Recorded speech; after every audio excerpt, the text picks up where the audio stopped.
The Sounds Profitable podcast started impulsively as a way to test out the amazing ad tech I talk about.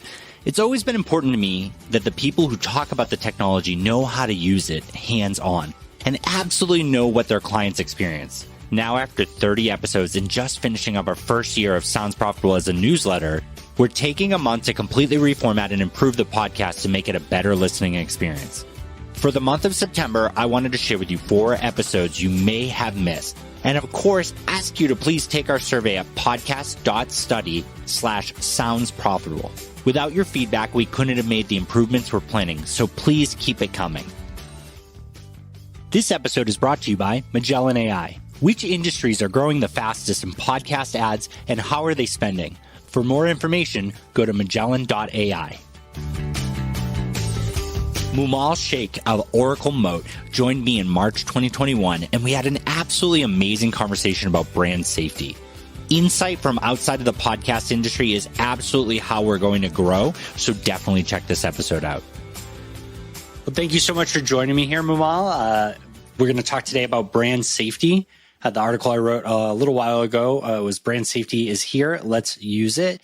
And you and I have been talking about brand safety and contextualization and all the great things in advertising for a long time. We've been working together in different formats for a long time.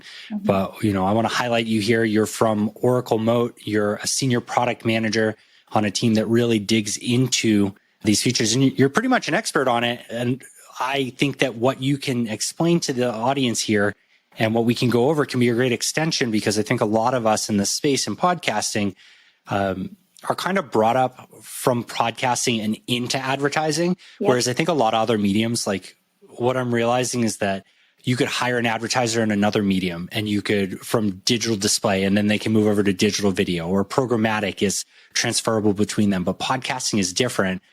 And a lot of these base things that we take for granted in other advertising channels are either a little bit more nuanced to get started, or things that aren't common sense to a lot of the space. So let's kick it off by, brand safety. I'd love to hear what you define brand safety as and what's really important about it. Yeah, absolutely. Brian, thank you so much for having me. This is great. I love your newsletter. Thank you. It's so informative, and I think it's a really important part of educating the ecosystem overall. The good news is audio is evolving, so all the true education we can get out there and somebody to dig through all of the research and actually put stuff together in a digestible format, I think it's going to help the full ecosystem, like every player across the board. So I really appreciate that. I'm a fan. But yeah, brand safety is definitely a very important one. I absolutely love audio and all things audio. And I know you and I have spoken about all things from podcast measurement, brand safety, the opportunities and the dangers of things within our ecosystem as well, which I think is always really interesting.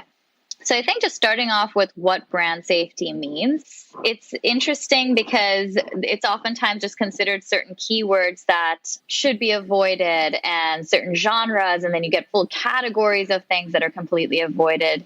And what we tend to miss as not just an ecosystem of advertising, but more so a society, is that when advertising does not fund these stories, when you have this short-sighted approach towards brand safety, just blocking keywords or refusing to run with publishers who might be talking about things which are controversial, but really important stories to be told, you ultimately hurt journalism.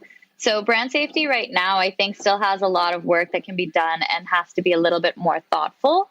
We're not quite there yet. And one comment I will make more about this, and we can, of course, keep continuing the conversation as well. But I think for display and video, we've definitely had some really neat innovations in the space as an industry. So we've done some really cool stuff, but there's no denying that certain things that we've done have actually hurt the consumer experience. And it's really created a trust deficit for online content, whether it's social media, whether it's reading articles. And right now in the podcasting space, there's almost like this loyalty and trust. And most publishers have moved into podcasting to be able to create that connection of trust with their audiences. So brand safety is a really important one because this is something we can control to make sure that we're protective of the medium and we don't end up ultimately hurting not only journalism, but also just the experience of listening to a podcast. Yeah. And so in other mediums, for brand safety, do they take the text on a page, or they take the information that they know about the website and the domain, and they make decisions based off of it? And is that accurate how it works? Well, it's interesting. There's a few different ways, and we do brand safety at Oracle Moat as well. But just to kind of keep it a little bit more informative of just what's in the industry right now, there's definitely these keyword block lists that are going around where there's words like knife on there, which means that all your recipe pages could potentially get blocked as well. There's words like breast that gets classified as adult content, whereas that is so much mom content too. And your CPG brands, if you're not going to be serving around mom content, then you're missing a key demographic for yourself. So there's definitely this level of just throwing out, it's kind of comes from like a fear-based approach of like, oh my God, we can't have our ads running against any kind of content, so be more careful. But I think there's a lot to be learned there. So one of the things that we focus in on, and just to kind of talk about this from the standpoint of why we care about it so much and why we're hopefully being a little bit more mindful about it, is that you have to understand the context of the text. So not just was the keyword on the page, but how frequently did it show up on the page? What were the corresponding words? What other words were on the page that can truly tell you what the content is and the context is, as opposed to just did a specific word show up? One other thing that we've also heard of in the podcasting space is just doing brand safety based on the description of the podcast. The notes. Yes, the notes. And that's absurd too, because it's like, okay, so I could write these notes and say like, this is a very brand safe podcast. And then I could talk about whatever I want. And there's no visibility into that. So hopefully the transcriptions of these podcasts and having a really strong algorithm to figure out context will not only provide advertisers with the tools they need, but also publishers with the ability to monetize in a much more effective way and not have content unfairly blocked or blacklisted And so a lot of the tools are based around text, right? Like you can turn an image, the text on an image into text. You can take the text from a website. You can take the audio from a video. You can take the audio from streaming audio or podcasting. You turn it into text. And then all these tools, what's great there is that equalizes it, because that means that there doesn't have to be something unique built for each of them. Now, granted, there's a visual component to some of them. An image could have it could be like, buy these apples, and it could have something pretty vulgar visually on there. So there are other tools for that in video.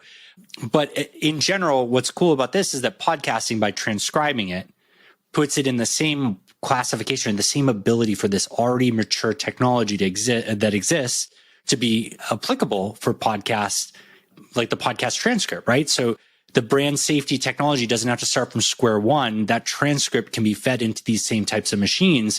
But now we have two big things. One, you're saying keywords aren't enough, right? Just looking at keywords, you see breast one time on there and you decide that it's adult content, you're missing out on that entire mom category. Or even more so, you don't look at the entire sentence or the sentence before and after, and now you're missing out on context. And so what you're saying is that keywords are great, and maybe keyword density is probably like the bare minimum. You probably shouldn't look for a word once and back out of it completely.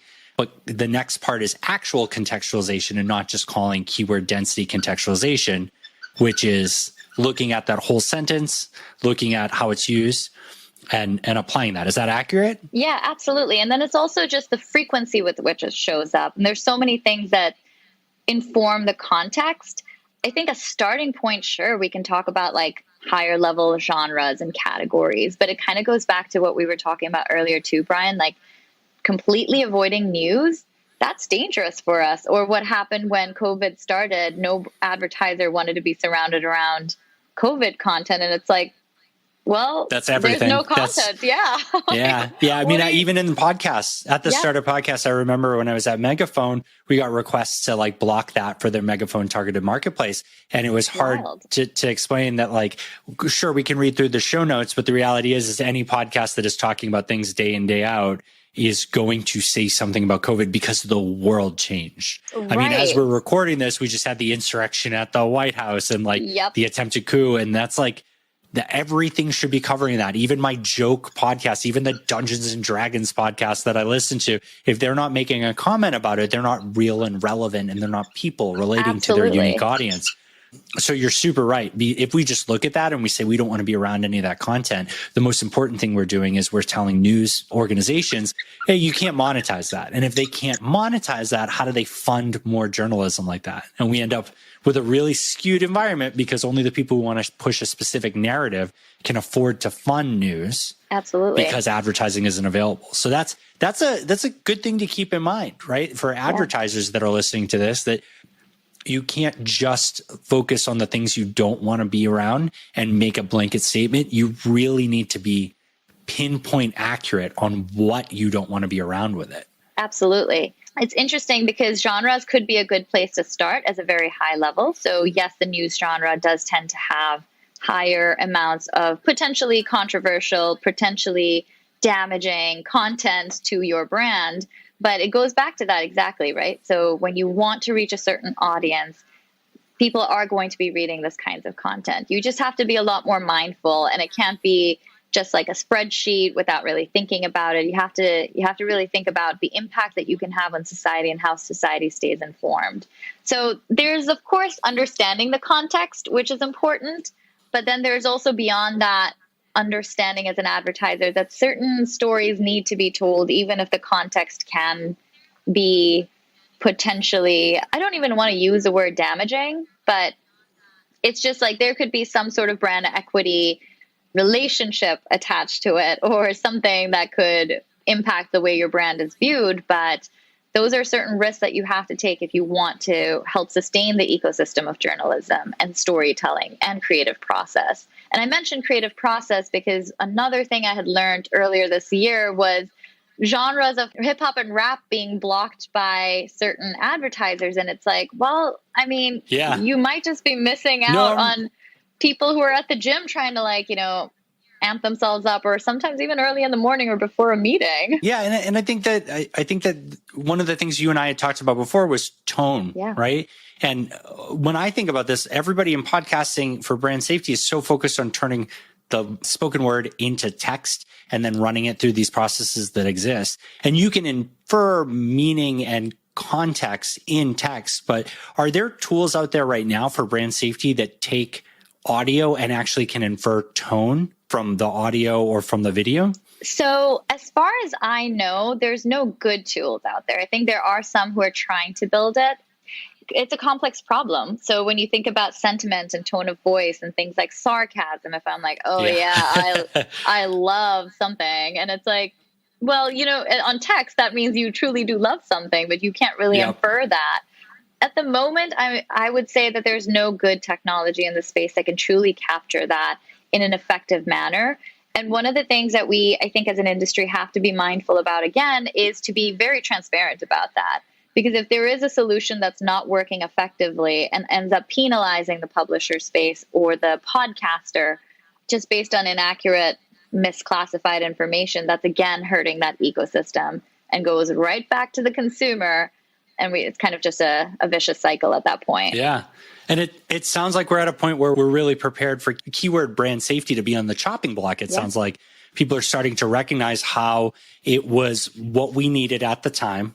We've passed it. We're using it wrong, and we're hurting people that we need to positively benefit. So I'm actually really excited to see what you guys come up with, because I think that people are looking for a new standard in a lot of these different things. And all you need is a little bit of buy-in and then a little bit of money behind it for campaigns looking to use it. And then next thing you know, we stop moving away from these things that I don't think anybody truly really thinks they're working. It's just when you delegate something so down to someone so junior and their job is to make that arrow go up and to the right, when it comes to that report they present to their boss's boss's boss, it's really easy to just say, I don't want to be around COVID without realizing the negative impact.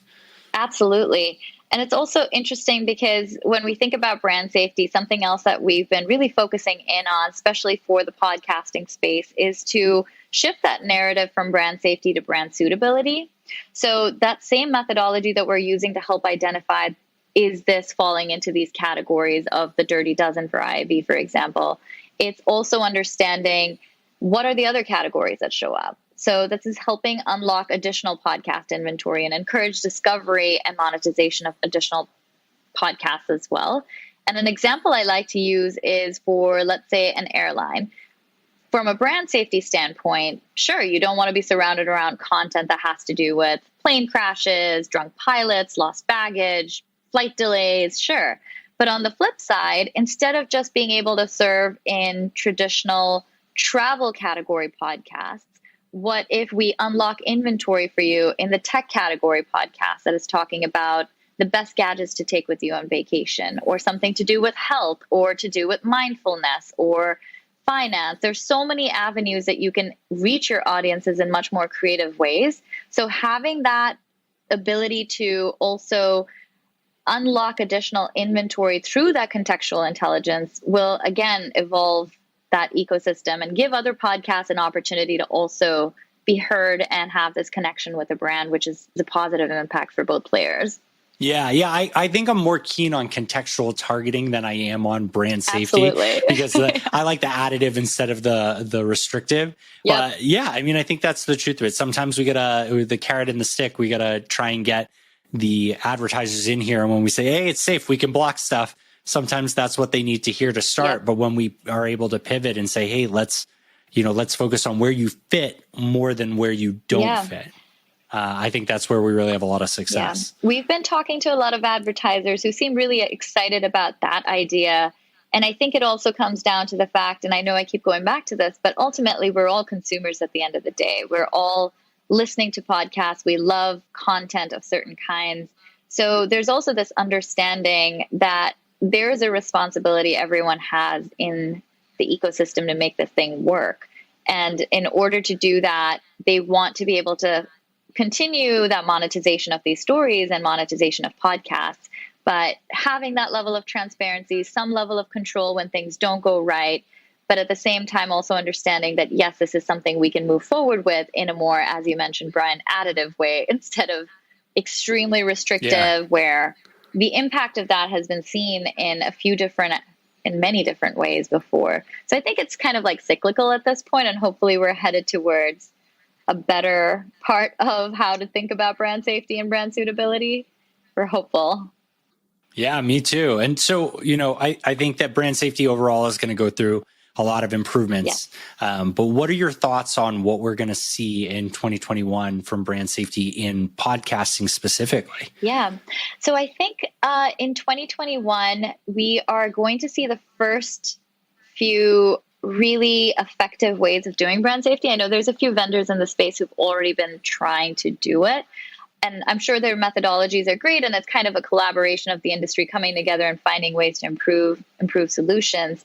But hopefully, I do expect there to be a little bit more of an enhancement in the methodology used to do contextual intelligence across podcasts.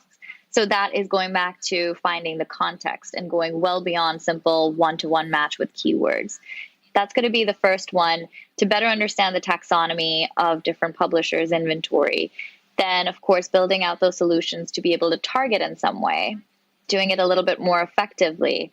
I don't know if this will necessarily happen in 2021, but I would be so keen to see some sort of market research into societal trends based on the contextual intelligence across podcasting. So what are terms that we saw pop up in 2020 and during different times when we have a very large amount of podcasting files that we're ingesting and understanding?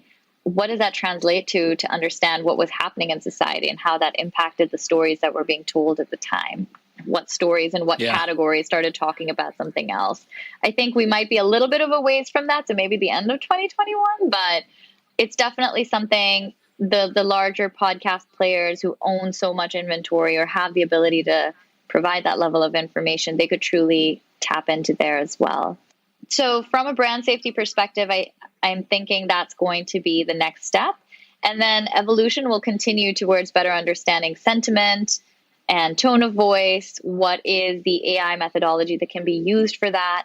We already actually have something that we already have it in place. We've been refining it right now, but also the different languages There was this article. I think that's huge. Right? Yeah, I think we've podcasting is, if it's not North America or US, if it's not in English, people are not paying attention to it. I think that is a big mistake. It's wild. And I think you covered this in one of your, you might have actually covered this about geo in one of your articles as well, where in India, they've been thinking about the entire podcasting ecosystem. And there's so many people listening to podcasts and the way they're doing it. And as you dig deeper, there's so many different languages. So another thing we've been thinking about, and we have been refining, I think we're in a really good spot right now, is not just the translation, but we've been working with linguistic teams locally to understand context as well. So certain terms or certain phrases that I use I'm originally from Pakistan, so if I use them in Urdu and then I translate them to English, they make no sense at all, right? So just understanding that context as well. And also understanding the cultural context around certain words like alcohol or, like sex as a taboo word in certain categories and certain countries. Yeah. So it's really interesting stuff. Yeah, I'm really excited about that. I guess related to that, the IAB has so many different things that they kind of enforce or they suggest, and then you pay to agree with their suggestions. One of the things that's always interests me is it's very narrow who they suggest that to. So is there any sort of framework from the IAB or from any other governing body that says this is how contextualization works, this is how brand safety works? Is there an agreed upon framework between all these companies, or is there a risk that, I believe ComScore is working with AdsWiz, and I'm very excited to hear in the future who you guys are working with in the podcast space, but is there a framework that's going to come out that makes it a little bit easier for me as a publisher to try both ComScore and Oracle Moat, or is it really just everybody's kind of an independent right now? Brian, I feel like this is us and everything in our industry, right? Like that standardization and the true framework would be so helpful. But if we're being totally candid here, there's not really there's guidelines of like, this is how we should go about it, which I think is a great starting point. But there's no like, this is the only way to go about it right now, which in some aspects is probably good. It allows for innovation and like stop stagnancy. But in like just standardizing your processes and workflows, sure, that can be a little frustrating. Yeah, translating any data. I mean, even right now with IAB certification in podcasting, just because 3 partners are IAB certified doesn't mean the numbers are going to be the same. Doesn't mean when you transfer from one to the next, it's going to be the same. But I mean, general guidelines is good. It's a great starting point. It means that we can all agree on what the bases are and how to improve. And then there can be different competitive advantages. But I think the biggest thing is that, especially in podcasting, we have so little compared to other spaces, but it's not a negative because we can do so much with it. And I'm really excited, or truly am excited to see what you come up with. You're a killer product manager, and what you're doing with Oracle Moat is going to be really cool to see in podcasting. That's awesome. Thank you. There's actually, it's also interesting to think about that whole concept overall as well. Like, I think brand safety itself will have to evolve in certain ways, right? So when you have brand safety categories, you don't know what keywords are within that category. You don't know what counts as adult content for one vendor versus another. And we've kind of seen this across the board outside of audio as well. We've seen this for display and video. And these are challenges that the industry has to come together and collaborate on. Maybe that's very like idealistic of me, but it's fine. It's how we stay motivated. I'm all for it. And I think this will be one of the areas that podcasting benefits from a more mature, organized solution, because you're already having these conversations for all of brand safety and all of the areas that you cover. And podcasting, getting brand safety is going to benefit from all that work that's happening in other channels. Whereas a lot of parts of podcasting, not only is it new in podcasting, but so is the collaborative conversation. Yes, absolutely. And I think there's also, I don't know if you feel this, Brian, but there's definitely like a personality type for audio where there's this like this passion for it, right? Like you have almost like this protective nature around audio. Like you want to take all the good things that you've managed to do for display and video, but you also want to be very mindful to not fall into the same traps as you might have for display and video, where reading an article online means I have to X out of 5 different ads before I get to my content. Like you can't do that for audio.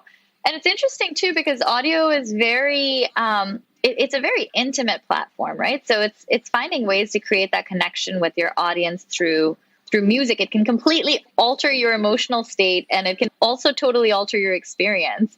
An example we like to use is also when you're watching a horror movie. And if I turn off the sound, or if I put some goofy music behind it, you're either going to be scared or you're not going to be scared. And the image can stay the same. The visuals are exactly the same, but that sound can completely impact how you're going to feel about it. Yeah. So it's interesting. Yeah, I saw somebody recut like The Shining with like as like a sitcom, and I was like, wow, it really is the background music and how you frame certain shots. But this was so fantastic. I'm very happy that you came on, and I'm very happy to see, Oracle Moat in the podcasting space more. So what I like to do for when I end off a podcast is I like to ask my guests what their podcast of choice is right now. Ooh. What are you listening to right now that you want to share with my audience? Well, I'm a big fan of Hidden Brain. I think it's so fascinating. I love that podcast. So every new episode, I'm just like kind of waiting for it, and I love to listen to that. A few others that I've also been listening to when I want to just chill and like kind of, break away from everything that's happening in the world. This is an old one, but Two Dope Queens is hilarious. It's like the kind where you're walking on the street and you have to stop because you're laughing that hard. It's amazing. So those are two that I definitely listen to. And then, of course, dabbling in all the tech podcasts as well. There's so many good ones out there. It's really hard to choose. Brian, can I flip that question back at you? Oh, God. I would say I recently just started getting really into Tech Meme Ride Home. I hadn't listened to it before, but it's a daily dose of tech, and it's been really helpful because I've just had to start cutting different parts of my life out. Like the things like I just don't have the time to read all the tech news that's not related to my work anymore, but it's super interesting hobby wise. That's been really good. I'm really liking Q Codes From Now. It's a new audio drama and it has Brian Cox in it, who I love him as an actor, and his voice like really pulls me into things.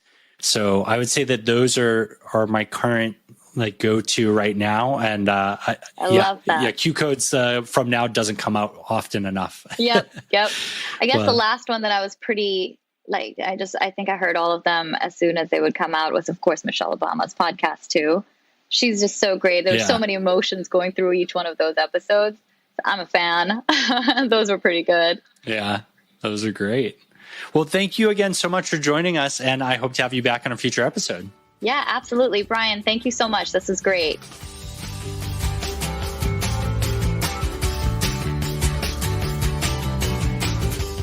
Thanks to Moomal Shaikh for coming on to help expand on my article, Brand Safety is Here, Let's Use It. If you liked what you heard and want to connect, you can find me, Brian Barletta, on LinkedIn, way less formally on Twitter as High5RPG, and of course you can email me at brian@soundsprofitable.com, spelled either way. The most important part about Sounds Profitable is providing you with more resources and making sure that I can answer your questions. So check out the link to Yappa in the episode description and leave me a message, and with your permission, I'll answer it live on the show. Sounds Profitable is completely recorded using Squadcast. I'm such a big fan of all the features that they have, from the video recording remote to their Dolby features, which are really fantastic. And then my favorite part that I use for the product deep dives is the screen share aspect. We can record all that in high definition and it's saved in real time, so there's no risk of losing it. So please check out squadcast.fm and sign up for a trial because I use it and I know you'll love it. The Sounds Profitable podcast would not be possible without the help and support of Evo Terra, James Cridlin, and Ian Powell. Thank you all for your help and support.